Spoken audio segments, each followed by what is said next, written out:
Ang ating tutunghayan ay hango mula sa Romans 3:23 and it says here, "For all have sinned and fall short of the glory of God." May the Lord add blessing to the reading of His Word. So dito natin makikita na malinaw ang sabi ng salita ng Panginoon, lahat tayo ay nagkasala. No? Walang exemption. Big or small, still ito ay kasalanan sa Diyos. Kaya nga ang dahilan kung bakit tayo nahiwalay sa Panginoon is because of sin. No, yung sabi nga na nagsimula doon sa panahon ni Adan at ni Eva when they disobeyed God, then from then ang buong humanity, ang buong sang sinukob ay nagkaroon na ng bahid ng kasalanan.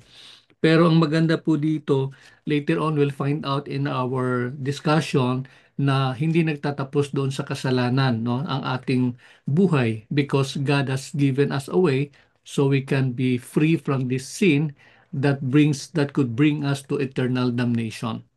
Tayo'y manalangin. Father, we thank you for your reminder for today na kami po ay makasalanan. And we even thank you, Lord, that we know you have something in store for us so that we could be reconciled back to you in spite of our sins. Salamat po na marami, Panginoon, and we commit to you ang aming pong patuloy na pag-aaral, o Diyos, ang paghanda para sa bawat isa, Panginoon, para sa kanila pong inaasahang massage licensure examinations in the coming months. Maraming salamat. Patuloy na kayo po ay aming pinapapurihan, dinadakila sa pangalan ni Jesus. Amen at amen. Okay, so there Amen. you are. So I think some of you naman ay enrolled naman sa ibang institution, ang iba naman ay maaaring meron na kayong background. So ano lang to yung ginagawa natin, no? We're just trying to look at the bird's eye view, and in one way or the other magbibigay din ako ng aking mga kuro-kuro na mga tips kung ano ang mga dapat din nating paghandaan para sa darating na examination. Mention to you, napakalaki nung napakalaki na improvement mula nung unang panahon na nagbibigay ng exam ang DOH, at ngayon po ay ito na, tulad ng sinasabi natin, they are more keen into application, no? So even the written exam, nasa context sila na paano i-apply ang pagmamasahe. Ganun siya, no? Hindi siya masyado kasing heavy dati ng memorization, kasi nung araw ay talagang kailangan alam mo yung mga definition of terms, mga meaning of this and that, and of course, ano yung mga enumeration, yung mga things like those.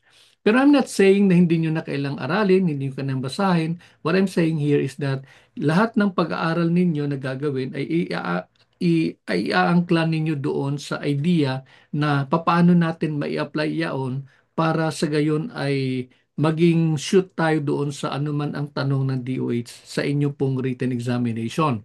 Now, to some of you might be asking, Sir, paano sa practical exam? Sa practical exam naman, tulad din nung nabanggit natin na pagbabago sa sistema ng DOH, sa practical exam, hindi na din sila masyadong nagtatanong.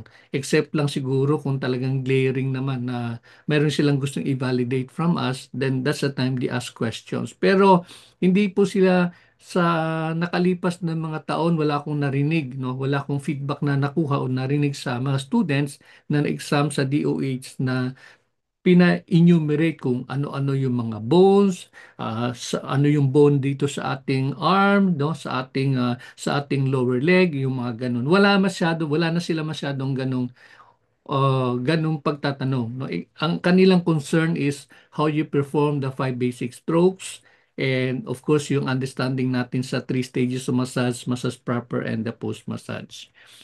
Now, katulad kahapon, yung fundamental concepts of massage therapy, na-rundown natin kahapon regarding doon sa yung yung napag-usapan natin regarding sa evolution of massage, no? So where massage came from, ano yung kanyang mga libo-libong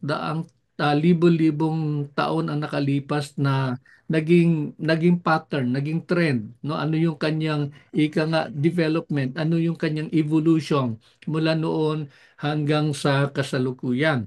And then after that, we also discuss about the effects of massage, and we have found out that there are two kinds of effects. yung pong physiological effect and also the psychological effect or miscellaneous effect.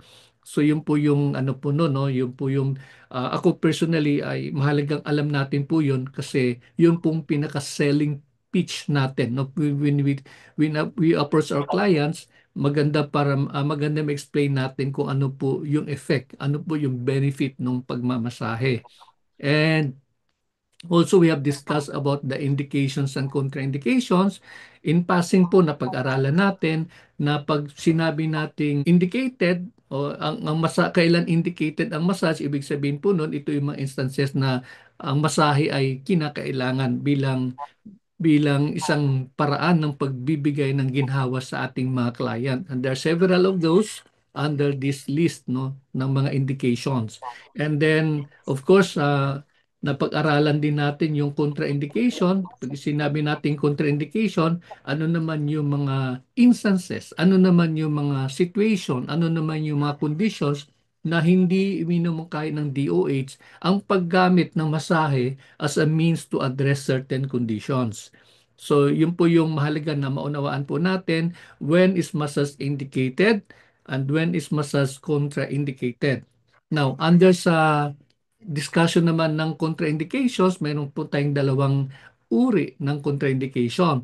And ito po yung locally contraindicated and also what we call as the systematically contraindicated. When you talk about locally contraindicated, pwedeng masahiin yung hindi affected na part ng katawan.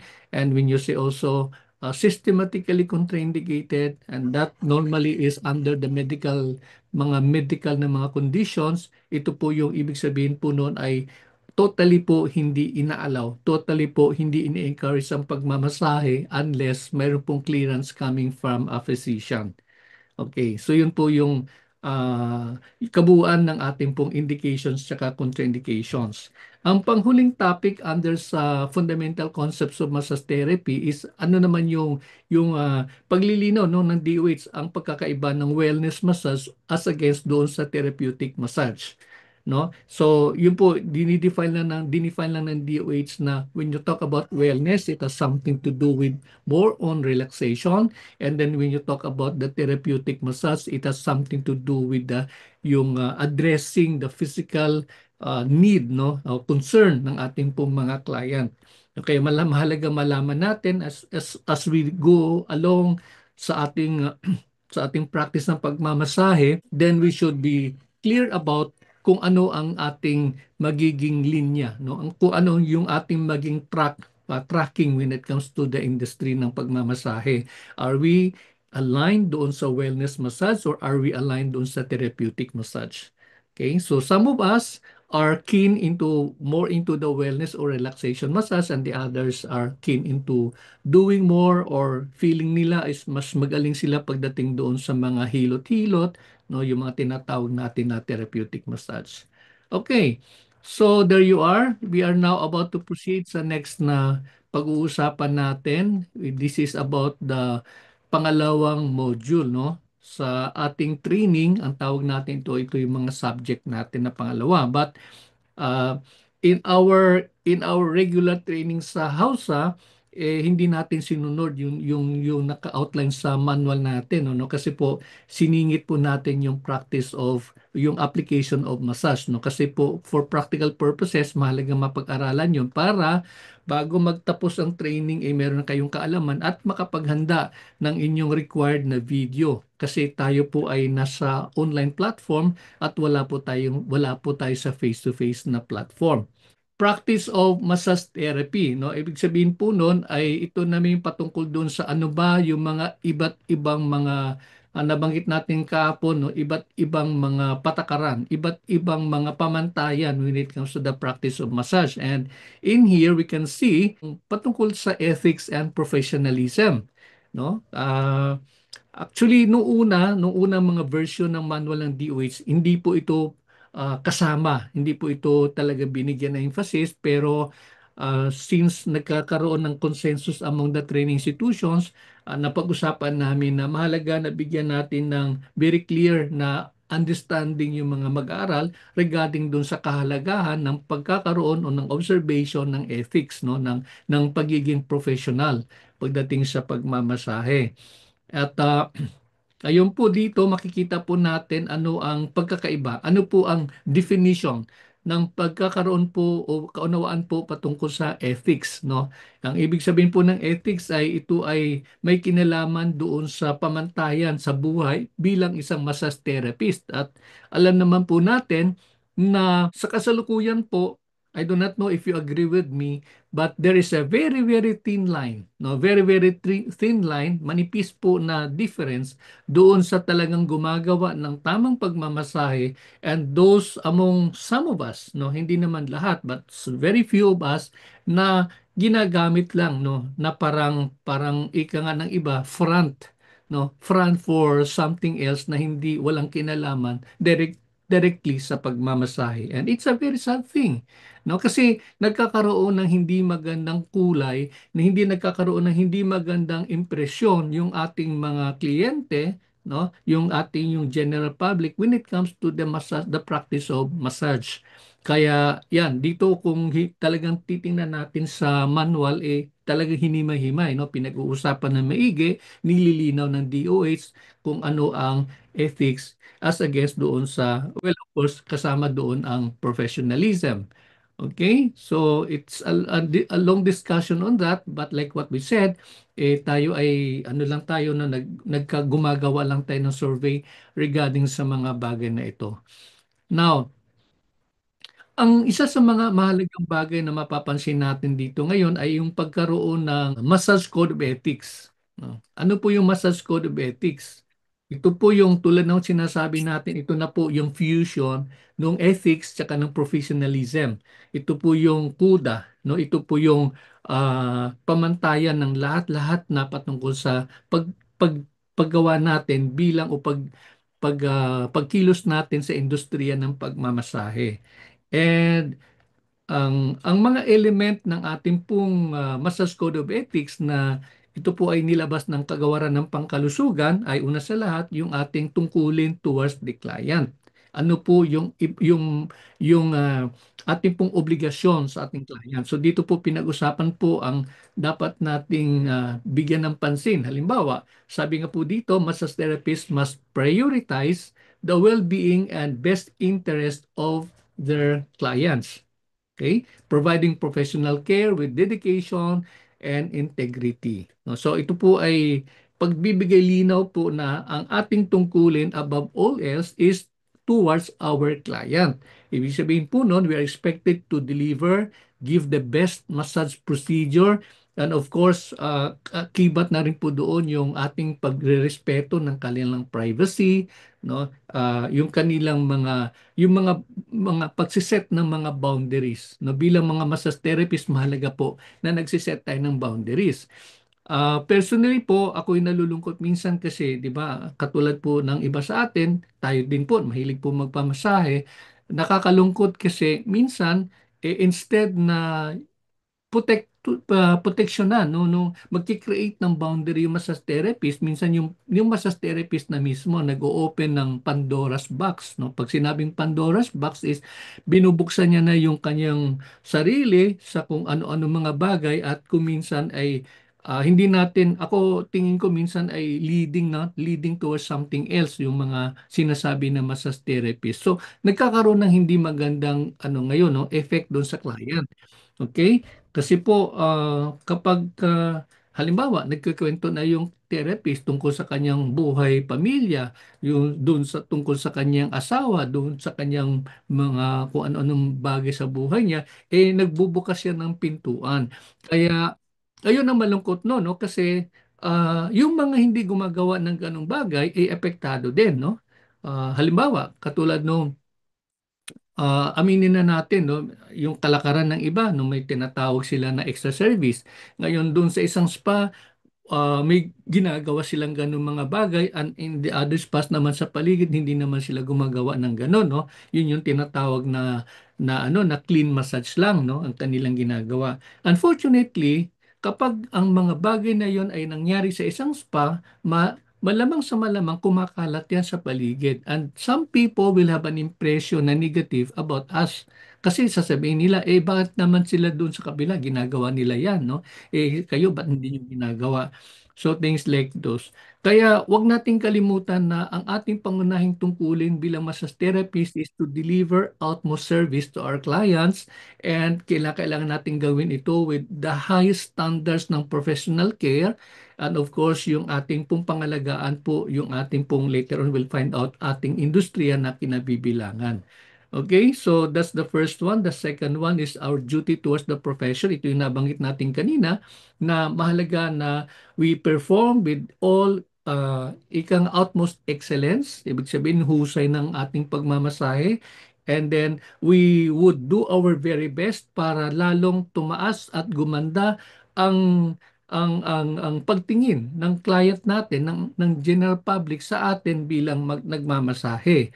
Okay? Malungkot kasi kung may mga bagay tayong na ginagawa na hindi angkop sa ating professional standards ika nga sa masahe, eh nagkakaroon uli ng patuloy na negatibong pananaw, negatibong pagtingin sa atin bilang mga massage therapist, no? So ito dito pinapakita ng DOH na tayo ay dapat may obligasyon na panatilihin natin yung ating dignidad, panatilihin natin yung ating integridad, no? At panatilihin natin mataas yung ating pamantayan upang sa gayon ay lalong maakit pa at lalo pang mapagbuti natin yung ating gawain bilang mga massage therapists. Okay.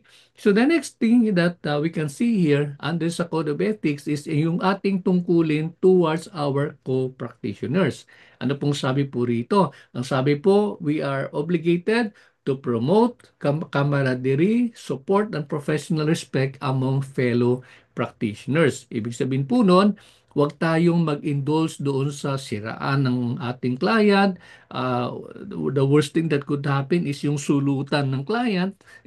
That happens, di po ba? May mga ganun eh. Lalo na kung alam ng iba sa atin eh giver yung client na yon at malaki magbigay, no? At para makuha yung account, eh sisiraan yung client na yung therapist na yon, and then susulutin yung account. Yung ganon. So, yun yung dapat nating iwasan kasi yun nagki-create yan ng hindi magandang relationship, no, among ourselves. Hindi yan nagdudulot ng ng magandang ugnayan sa ating mga kapwa. So mahalaga na talagang natin po, pangalagaan natin yung ating kapwa. Kung minsan naman po ay may naninira sa ating kapwa massage therapist, tayo na pong unang magtanggol sa kanila. No, ipagtanggol po natin po sila. Pero yun nga po, kapag alam naman natin mali yung ginagawa po nila, then in the right forum, kausapin natin, no, para upang sagay malaman po ng therapist na sandali, mali pala yung aking ginagawa. No, so yun, it takes a lot of patience, it takes a lot of courage even to tell our co-practitioners kung minsan naman po ay nalilihis po yung kanilang mga ginagawa. This is one of those things na mahalagang maunawaan natin sa ating pagkilos bilang massage therapist towards our co-practitioners. Ang pang-apat naman ay duty natin towards our employers, no? Karamihan naman po sa atin ay mga nagmamasahe under a spa outfit. Ano po? Mahalaga na sabi nga dito, we demonstrate fairness, honesty, and loyalty within our dealings with our employers. Ibig sabihin po noon, kailangan patas po tayo, hindi tayo nagpi-pilfer ng mga gamit ng spa, no? Hindi natin inuuwi yung mga oil, hindi natin inuuwi yung mga towels, things like those. And of course, yung loyalty natin doon sa ating employer. Huwag nating siraan po yung employer po natin kasi sila po yung tumutulong sa atin na magkaroon po tayo ng kabuhayan. Okay? Hindi ko ma-imagine po minsan kasi naririnig ko may mga kaibigan tayo na nagtatrabaho sila sa isang spa setup, sa isang spa setting, ngunit habang nagtatrabaho din po siya, sinisiraan po nila yung management po nila, no? Para mong inuuntog yung ulo mo sa pader. Kasi sila yung bumubuhay sa iyo eh. Sila yung nagbibigay ng opportunity para ikaw ay magkaroon ng income ma-support mo yung family mo. So, hindi katanggap-tanggap na siraan mo sila. Kung the only time na pwede mo silang siraan is kung lumabas ka na doon sa spa na yan. Okay? Pero hindi pa rin maganda. Hindi pa rin maganda. Okay? So one example that we have here, sabi nga po dito, massage therapists are expected to uphold the highest ethical standards and refraining from entering into agreements with institutions or enterprises of questionable repute or involvement in illegal activities. No? So, ayun po yun. Kasi po, pagka may ginawa po tayong hindi maganda, ang unang tanong dyan, saan ba yan nagtatrabaho? Kaninong therapist ba yan? Yung gano'n. No? So, mahalaga na ingatan natin yung pangalan ng spa na ating pinagtatrabahuan. Okay, we must be proud of the management that we are working with, that we are serving with, kasi po sila po yung bumubuhay din po sa atin. Okay, so iwasan po natin yung paninira, iwasan po natin yung paggawa ng mga bagay na ikasisira naman po ng ating ugnayan o ng relasyon sa ating pong mga employers. Okay? So, ang panglima po na bahagi ng duties and responsibilities o bahagi ng Code of Ethics ay yung ating tungkulin towards other allied professionals, no? So, ano pong ibig sabihin po nun? Sabi po rito, providing mutual respect and understanding among allied professionals, no? Ah, Ayan. So ano po yung halimbawa ng allied professionals? Of course, kasama na po dyan yung mga doktor, kasama po yung mga nurses, kasama na po yan yung mga physical therapists, no? So sila po ay mga kapwa natin, mga nasa healthcare industry ka nga, no? So ingatan po natin sila at ingatan po natin ating relationship sa kanila. At kung kinakailangan tayo mag-refer sa kanila sa mga bagay o situation na hindi naman natin expertise, then we have to do just that. Okay? Yun po yung gawin po natin. Ano po? Iba po ang kanilang mga pagsasanay, iba po yung kanilang mga mga evaluation mechanisms, mga certification activities po o programs po nila. Kaya i-ano natin, no? Wag natin naman po silang siraan, no? At sabihin natin ano ba yung mga PT na yan? Hindi naman magaling yung mga ano naman, yung mga serbisyo na ang taas-taas ang singil nila, yung things like those. So, dapat ano po, magkaroon po tayo ng mutual respect, no? Ng paggalang din po sa kanila. Kasi po sila po'y katuwang po natin, kasama po natin sa healthcare industry. Ang panghuli, ay ito naman yung patungkol sa duty natin tungkol sa publiko, no, the general public. Sabi nga po dito, adhering to all laws governing the profession and broader legal framework as mandated by the authorities, no. So kung ano man yung mga batas, ano man yung mga pamantayan na release o iginawad sa atin ng ating kagawaran ng pangkalusugan, we have to observe just that, no. And sabi nga po, unang halimbawa makikita natin po dito is a massage therapist should actively engage with relevant authorities to advance public health initiatives within the community.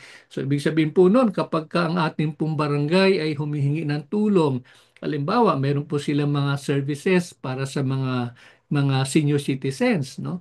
At yun po, pwede po tayong makilahok po roon at mag-offer po tayo ng ating pong serbisyo, by way of doing free massage. Things like those. It is one way of just giving back to the community, ano man yung ating natanggap, even coming from the community itself. No? So, give and take lang po yan. No? Malaga po na give and take po yan. Pero dito po, ang gusto ko lang pong bigyan ng emphasis, itong number 3 na sinagsasabi po dito that we have to educate the public, no, regarding sa ating ginagawa, lalo tigit bilang mga massage therapist, no, mga license, kung kayo ay maging license na po bilang licensed massage therapist. Kasi po marami po mga negative na mga notions ang publiko po, some of those in our community regarding what we do, no.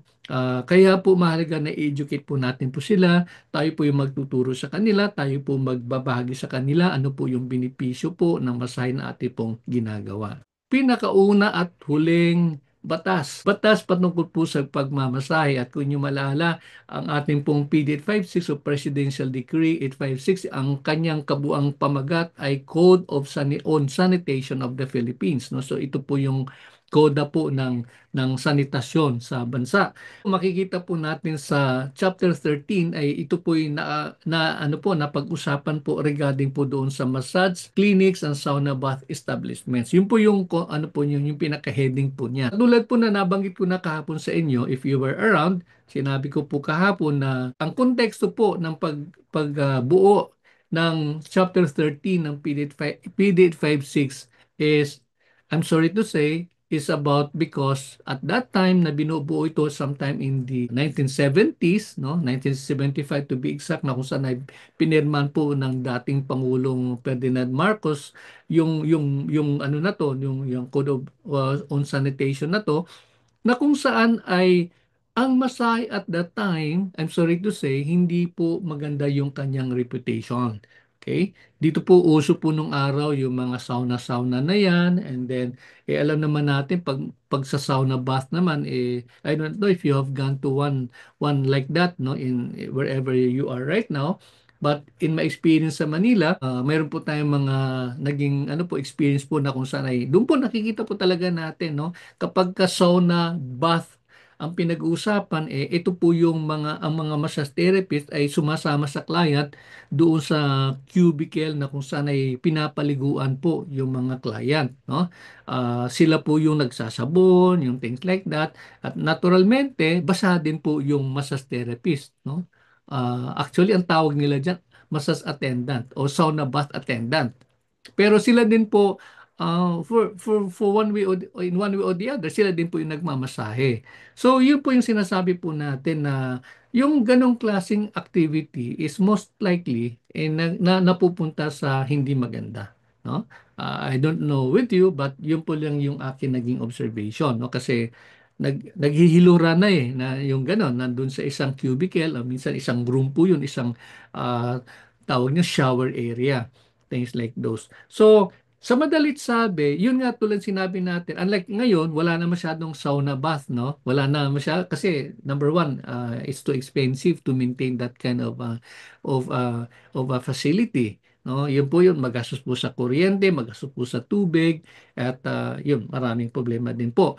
Kaya yun po yung nung araw, no? Kaya nung tinitingnan ko po yung bumuo ng tinatawag po na implementing rules and regulations po ng ng ng chapter 13 ng PD 856, nakita ko po mga maalikaya. I do not know if you naabutan niyo po yun, no? Yung mga ganun, puro mga sona, mga ganun. So, yun yung kanyang konteksto. Wala masyado silang discussion about the PD 856. It's a little more about ano lang, kunti lang din doon sa AO 2010-0034 ng DOH, no? So ito yung AO 2010-0034, at kung mapansin nyo, yung kanyang pamagat is revised implementing rules and regulations governing massage clinics and sauna bath establishments. So, iyan po yung nabanggit natin kanina. Ito po ang kanya pong mas ini-emphasize po dito ay patungkol po doon sa mga nagmamasahe per se. Katulad na banggit ko kanina, ang PD 56 na Chapter 13 na original po na implementing rules and regulations, that was very much implemented during the time na kung saan ay highly centralized po ang DOH. Okay? Ewan ko lang kung naaalala nyo po na there was a time na highly centralized po yung ating pong government, no?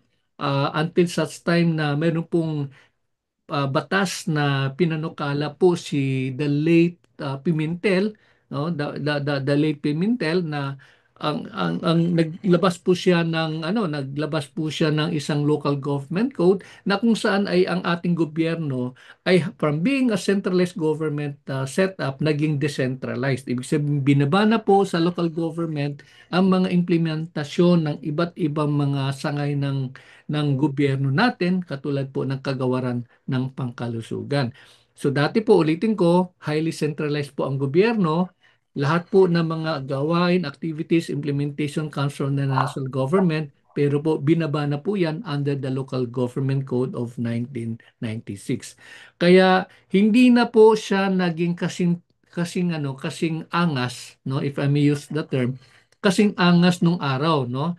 Kaya ngayon, ang local government na po ang nag-implement ng mga patakaran when it comes to the spa, when it comes to yung mga ganitong klaseng mga health na mga activities ng ating gobyerno, no? So na-devolve po. Ang term po diyan ay devolution. Na-devolve po 'yan, naibaba po 'yan sa local government. Kaya ito po ay batayan pa rin po ng LGU, no? Ng LGU na ginagawa po ng ating pong mga local health units, no? Ng ating pong local municipal units, no? Local city health units. Ito na tayo ngayon sa AO 2010-034, katulad ng sinabi natin kanina, and then di po naka-define ano po yung mga qualifications, no? Kung sino-sino pong gusto maging LMT, katulad po nung naka-outline na po dito. Number one, kailangan po siya maging Filipino citizen, at least 18 years of age at the time of examination, and kailangan ng good moral character certification coming from the barangay ay nagre-reside yung applicant. And then kailangan po ng NBI. Ayan, dati po ay nakalagay po diyan kailangan either coming from the NBI or the police, mayroon ganun, or fiscal, no, provincial fiscal. Wala na po ito ngayon, no. Ang ini-implement na lang po ngayon when it comes to the certification or clearance ay NBI. And then ang sumunod naman ay medical certificate. Sabi nga po dito, kailangan ang magbibigay po ng certification na kayo ay fit to take the massage licensure examination ay ang inyo pong pinakamalapit na pong barangay health clinic. Then you could go there and you could ask for certification coming from them, na kung saan ay sila magbibigay po ng certification that you are physically and mentally fit to take the DOH massage licensure examination. Ang sumunod na requirement ay yung, at least sabi nga dito, high school graduate. Ang ibig sabihin po nun, minimum requirement is high school graduate or equivalent. Yung iba sa atin nag-undergo po ng ALS, no, ng Alternative Learning System ng DepEd. Equivalent po, pagka pumasa po kayo na equivalent po niya na high school graduate, then pwede po kayo mag-take na exam sa DOH. Now, I just would like to remind, no, some of you, baka hindi kayo aware na sa DOH ngayon, hindi na po sila tumatanggap ng original po na mga diploma, original po na mga transcripts. Why is that? Kasi nung araw po, pagka nagsasubmit kayo ng requirement, dalawa pong hinihingi, no? Isang set po ng original ng requirement ng DOH that includes your high school diploma, your college transcripts, mga gano, whatever diplomas there is, no? And then kasama din po doon yung photocopy. Kaya lang po, ang nangyayari po nagkakawalaan po ng mga documents sa Manila, no, sa DOH. Kaya maganda yung ginagawa ngayon ng DOH na hindi na po sila tatanggap ng any original document except yung mga naka-certified true copy, no, naka-CTC, kung saan nyo po kinuha yung inyo pong, o saan po, sang school po o sino pong school na nag-release po na inyo pong mga diploma. Okay? Ulitin ko po, hindi po sila tatanggap po na original. Kaya po, maalala ko nga nung araw dahil original, 'di ba minsan sa probinsya yung ating mga certificate, mga diploma naka-laminate, no? Ganyan kakapal yung lamination, yung ano yan, yung naka-kwadrado, naka-ganon. Oh, ang dami ko namin natanggap na ganon dati eh. Talagang kasi hindi na mababaklas yun, 'di ba? Naka-laminate yun eh. Hindi pwedeng tanggalin yun. Kaya pag nag-submit sa amin nung mga applicant for exam, talagang ganun kakapal, no? Kahoy yun na ano, na nakalaminate. At yun yung dinadala namin sa DOH. Isipin nyo na lang. Nung araw kasi, ano pa, libo-libo yung nag-exam. Hindi lang po daan-daan, no? Libo-libo po. Ang dami po nag-exam. Kaya isipin nyo lang yung dami ng mga dinadala namin sa DOH para i-recommend na mag-exam, no? Magkaroon po ng licensure exam, makakuha po ng licensure examination. Okay, so there you are. Ulitin ko po, hindi na po sila tatanggap po ng original. Kaya kung kayo po ay meron pong diploma at ang diploma nyo po ay original, huwag nyo pong asahan po na inyo po niya tatanggapin po yan ng DOH. The rationale behind is simply because DOH does not want to return any document anymore. No? Kaya pagka kayo nag-submit sa kanila, that's all theirs. no? Wala nang hingian, wala nang kulitan. Kasi minsan naubos yung oras nila pagka dati kasi kami nagsasubmit, so kami kinukulit, no? Pagka ang problema sa DOH Manila, minsan doon pa pumupunta pa ng Manila para kunin yung mga documents nila, no? Mga original na mga diploma, mga things like those. Pero lo and behold, natigil na po 'yan, no? I think that was around 2 years ago, natigil na po 'yan. Wala na pong balikan. Ito namang sumunod ay ano po yung instruction na kinakailangan for training. Kasi tulad ng sabi natin kanina, part of the requirement is magkakaroon kayo ng endorsement coming from the institution. Kami po ang mag-i-issue po ng certificate of completion once you have completed lahat po ng mga subject na ito, no? You have the organ system anatomy, physiology, microbiology, pathology, your introduction, massage therapy application, na massage therapy practice o practice of massage therapy. So yun po yung mga subjects, no? Ito po yung original po na pagka ano po niyan pagkasalansan ng DOH, pero binago-bago na po namin yan upon recommendation ng iba't ibang mga training institutions. Kaya nagbago na po yung kanyang content o yung kanyang arrangement. Na passing risk at theoretical 75, sa practical naman po ay 75. No? So you have two examinations in 1 week.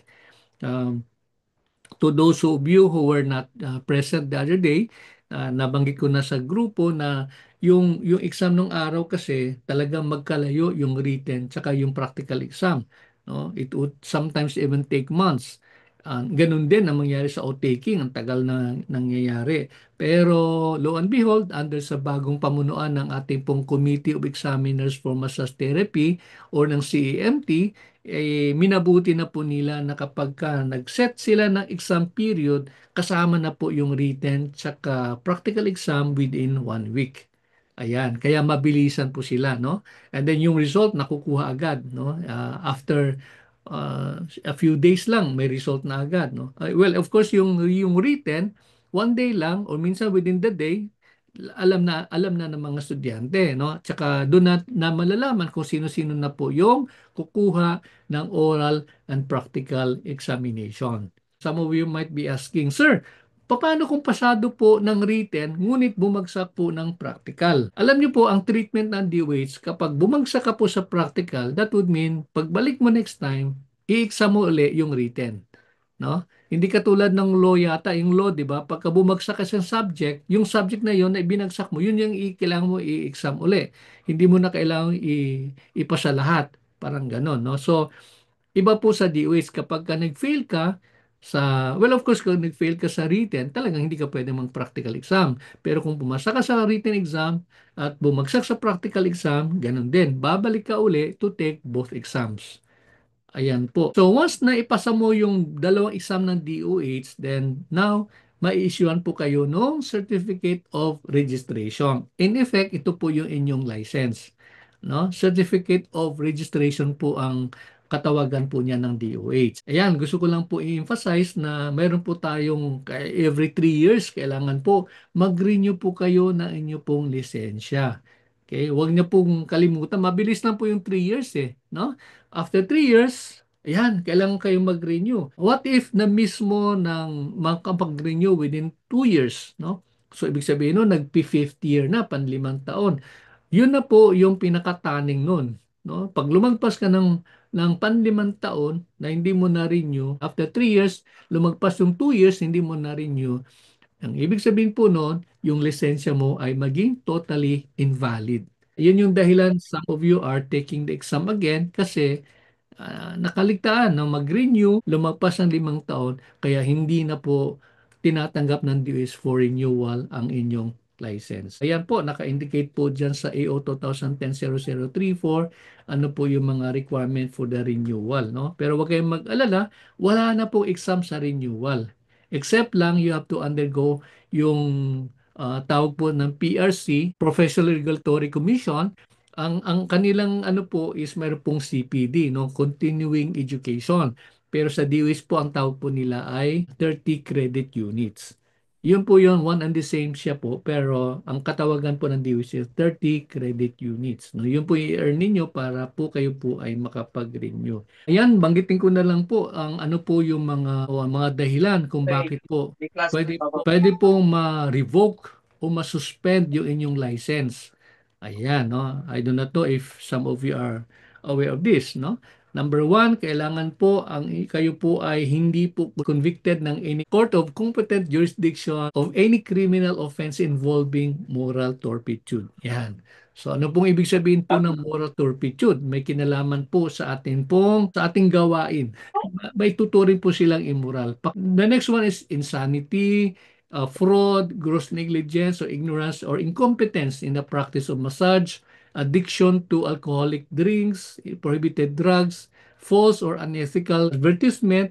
Ito po minsan nagaganap kapag kunwari kayo ay LMT na at instead of putting under your after your name LMT or licensed massage therapist, ang nilalagay nyo na po ay MD, no? Yun po, bawal po yun. Bibigay po ng mali pong representation ng ating pong sarili, no? Kasi po tayo po ay nagmamasahe. Okay? Physical incapacity, when it comes to the performance of massage, failure to revalidate the registration for at least 5 years, tulad na nasabi natin kanina, and other analogous grounds affecting the occupation. Ibig sabihin po nun, ito po ay kung may mga bagay po tayo na similar dito sa mga unang nabanggit na mga elements or ground for the suspension of license, then yun po ay binibigyang pansin din po ng ating kagawaran ng kalusugan. Okay? So, ayun po. Andito naman po sa Section 5, yung practice of massage. Ano po yung inaasahang gawin natin bilang mga LMT? Ayan po, nakadefine po yan, pinag-usapan po yan, no? So on and so forth. Yan naman po ang mahalagang bigyan natin ng pansin, no? When it comes to the AO 2010-0034, ulitin ko po, pag sinabing AO, ito po yung administrative order. At yung administrative order na yan ay nirelease po o pinalabas po ng DOH, no? Ang Department of Health ng Kagawaran ng Pangkalusugan. And ito po ay amendment po doon sa PD 856 Chapter 13 na implementing rules and regulations. So ulitin po natin, ang pagkakaiba po ng unang IRR, yung unang IRR po ng PD 856 under sa Chapter 13, such ang sauna bath establishment ay may kinalaman more on the physical structure ng spa. No? Whereas dito naman po sa pinalabas po ng DOH na AO 2010-0034 noong taong 2010, ito naman ay may kinalaman on the practice of massage, no? More on the massage practitioners itself. Baka mayroon kayong gustong i-clarify with regards to the second module na napag-usapan po natin. Do you have anything to ask? Si Ems, yan, si Ems yung... Yung nabanggit niyo po kanina doon sa renewal, sir. So, di ba hindi na ah, mag-exam. Pero papasok or mag-e-enroll pa rin po ba kami sa mga ganitong institution katulad po ng house? Kahit sa institution accredited ng DOH, kayo po ay mag-enroll for the 30 credit units. Salamat, sir. Oo. Kahit sa ang institution po, there are right now, I think 15 po ang accredited na institution sa buong Pilipinas, and you can go to any of this institution. Okay? Pero yun po, ang inyo pong purpose is para mag-enroll for the 30 credit units. Ayun po. Now, when it comes to the program, iba-iba po ang mga institution. No? May iba po about the facial, may iba naman po about the marami po, no? Iba personality development, mga things like those. Yun po yun. Kaya lang po, nandun po din po yan sa AO 2010-0034, pero since we don't have the luxury of time, hindi na natin napag-usapan yung continuing education ng Massage Therapy Council. CMTEC. Okay, magkaiba po yung CMTEC doon sa CEMT. Yung CEMT, ito po yung Committee of Examiners for Massage Therapy. Yung CEMT na yan ay pinangungunahan ngayon ni Engineer Annette Tan, no? Siya po yung director po ng Health Facilities Services and Regulatory Bureau, HFSRB. At kung kayo mapunta po sa DOH Central Office, ito po ay nasa Building 15.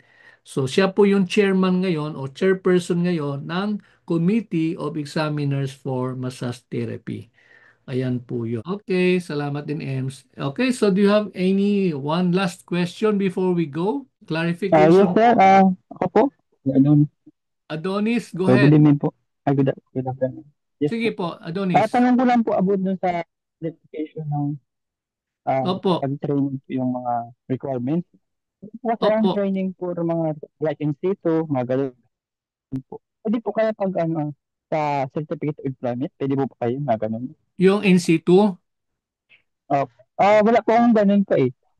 Pero meron, nag-work po ako sa spa po. So, pwede po kayong mga training dun, mga ganun po. kung ang tanong mo, Adonis, is about exam ng massage for license, hindi po required yung in situ. No, kasi mga iba nagtatanong, Sir, kailangan ba namin mag-in situ para maging LMT? Hindi po required. Gusto din ng TESDA na ma-upgrade yung kanilang mga training on massage. Ipinahiram po ng DOH yung kanilang manual, no? Yung ginagamit natin ngayon. Kaya if you notice, almost pareho po yung kanyang content, no? Kaya lang po, tulad sinasabi po natin, hindi po requirement yung test na in situ para kayo mag-LMT. Sa madalit sabi, magkaiba yung kanilang training, no? Kaya ang DOH mayroon siyang sariling accredited training providers o training institution, at ang TESDA naman po, meron din po siya accredited na mga training institutions. No, so ganun po 'yan, pero magkaiba po yung dalawa. No, magko-complement pero magkaiba yung dalawa. Ngayon, Uh, saan magagamit yung license? Magagamit yung license kapag kayo ay nagtayo ng inyong spa. Magagamit nyo po yun kasi ang Business Bureau ng bawat munisipyo, ng bawat syudad, maghahanap po ng licensed therapist sa bawat hanay po, sa bawat spa setting. Ayun po. So Adonis, nasagot ko yung tanong mo. Pwede po kayo mga, nagtrabaho ko po sa spa, pwede po kayo accredited. Kung nagtrabaho po kayo, yung training na yun, pwede ma-accredit ng DOH. Yes po, kung pwede po ma-accredit yun. Ah, Alam mo, Adonis, yung accreditation ng DOH when it comes to institution, medyo masalimuot ng kaunti, no? In fact, kaya nga all these years, 15 lang yung na-accredit ng DOH. No? So, hindi po ganun ka-automatic nung. Kasi kung gusto nyo po magpa-accredit, number one, kayo po ay license. Number two, may training po kayo para maging training provider. Number three, kailangan nyo pong gumawa ng training design para maging, ano po, ma-accredit po yan as 30 credit units. No? So, tatlong element po ang hanapin po ng DOH. Ganon din naman sa TESDA, alam nyo naman siguro, mahirap din sila may napahirapan po ang kanilang accreditation. In fact, malaki po yung capital outlay na kailangan po para kayo ma-accredit po ng TESDA. Okay, so ayun po, magkaiba po yun, sir. Hindi po pwede po yung kahit na ilang taong ka nagmamasahe, you still have to undergo training under po sa isang DOH accredited training institution.